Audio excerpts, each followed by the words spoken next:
ओम शांति। खुद को आत्मा समझना कि मैं ये शरीर नहीं हूँ, मैं आत्मा हूँ। सृष्टि के आदि मध्य अंत को जानना, पहचानना कि हम क्या थे और आज क्या हैं और फिर से क्या बनना है। 8 शक्तियों के बारे में पता होना, शिवरात्रि और शंकर और शिव में डिफरेंस का मालूम होना, त्रिमूर्ति की बात समझ आना, ब्रह्मा विष्णु शंकर, परमात्मा एग्जैक्टली कौन है, कहाँ रहता है, कैसा दिखता है, उसका नाम क्या है, ये सारी ज्ञान की बातें हमारी बुद्धि में है। और जिस दिन हम लोगों को 7 दिन के भट्टी में बिठाया गया, मतलब जिस दिन हम लोगों ने सेंटर्स पे जाके 7 दिन का कोर्स किया या कहीं पे भी किसी के द्वारा प्राप्त हुआ, तो उस दिन से लेकर आज दिन तक अब ये ज्ञान तो अविनाशी है। बाबा कहता है ना, ये ज्ञान अविनाशी है। ये ज्ञान बुद्धि में है और ज्ञान बुद्धि में ही रहेगा, ये कहीं जाएगा नहीं। परंतु ज्ञान तो रिवाइज हो ही रहा है मुरली के द्वारा, उसमें कोई टेंशन नहीं है। ज्ञान का सब्जेक्ट तो अच्छा है, कई ज्ञान बहुत अच्छा सुनाते भी हैं, समझते भी बहुत अच्छा है। बुद्धि के ऊपर होता है, स्पीकिंग स्किल्स के ऊपर होता है, वो सब ठीक है, बहुत अच्छा चल रहा है।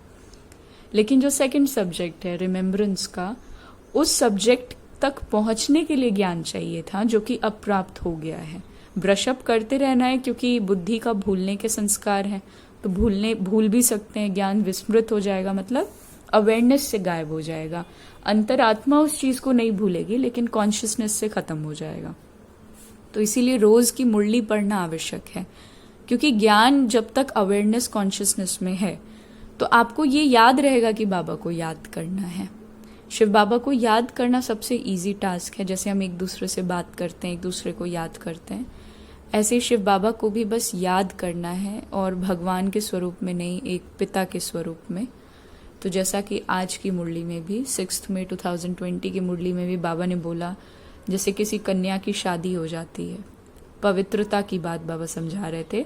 किसी कन्या की शादी हो जाती है तो वो समझती है कि वो सुख की प्राप्ति करने के लिए उसने विवाह किया, लेकिन शिव बाबा कहते हैं उसको पता नहीं है कि आगे केवल नर्क ही नर्क है। और इसका एग्जाम्पल ये है कि जब तक शादी नहीं होती है तब तक सब उसके पैर छूते हैं, कन्याओं की पूजा आदि जो भी होती है, और विवाह के बाद फिर उसे सबका पैर छूना है। तो आज की मुरली पे बाबा ने प्योरिटी के ऊपर लाइट डाली थी कि मुझे याद करते करते तुम्हें लाइट का क्राउन मिल जाएगा, जो देवताओं के पीछे दिखाते हैं ना, ऐसे लाइट का क्राउन, बड़ा सा सर्कल।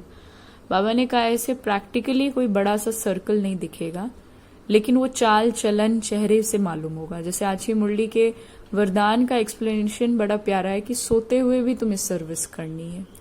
तुम सो रहे हो और तुम्हारे आसपास कोई आए तो तुम्हारे चेहरे पर वो शांति की झलक दिखाई दे। असली सेवा यही है। बाबा ने कहा निरंतर योगी तो बनना ही है, निरंतर ज्ञान तो है ही है, लेकिन निरंतर सेवा भी हो, और सेवा धारणा से ही होगी, और धारणा बाबा की याद से होगी। क्योंकि अच्छी बातें बहुत सुनी है, कईयों से सुनी है, आज भी लोग सुना ही रहे हैं। बहुत अच्छा लगता है कईयों की कुछ बातें सुनकर, लेकिन वो अच्छा लाइफ में अच्छा होता हुआ नहीं दिखता है। जब तक सुना 1-2 घंटा बड़ा अच्छा लगा, हाँ कितना अच्छा बोला, लेकिन वो मेरा स्वरूप नहीं बन पाता है। और परमात्मा को 16,108 की माला तो बनानी ही है, उसके साथ साथ उसे सतयुग की स्थापना करनी है, जिसमें वो आत्माओं समेत ये 5 प्रकृति जो है, मतलब प्रकृति के जो ये 5 एलिमेंट्स हैं, इनको भी पवित्र बनाने की शक्ति परमात्मा में है।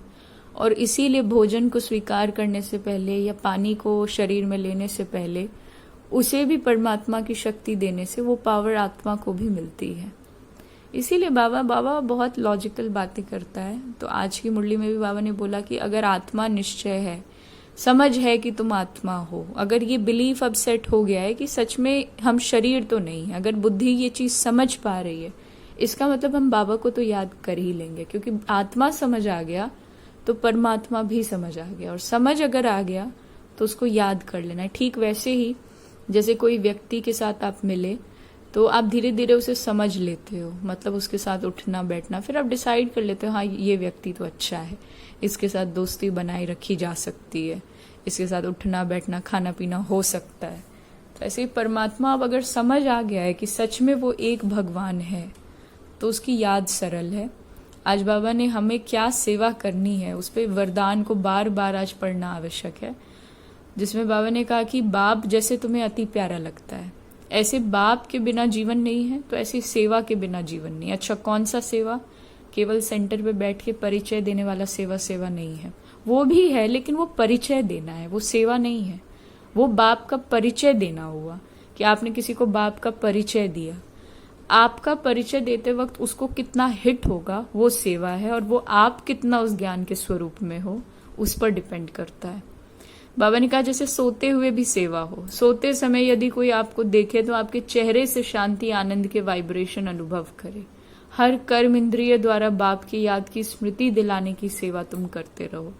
अपनी पावरफुल वृत्ति द्वारा वाइब्रेशन फैलाते रहो। कर्म द्वारा कर्म योगी भव का वरदान देते रहो। हर कर्म में पद्मों की कमाई जमा करते रहो। तब कहेंगे निरंतर सेवाधारी, अर्थात सर्विसेबल। सर्विस करना कोई मामूली चीज नहीं है कि फोन उठाया, किसी को दे दिया, परिचय हो गई सर्विस। वो परिचय देना हुआ। सेवा अभी बाकी है, अभी तो केवल उसे परिचय प्राप्त हुआ है।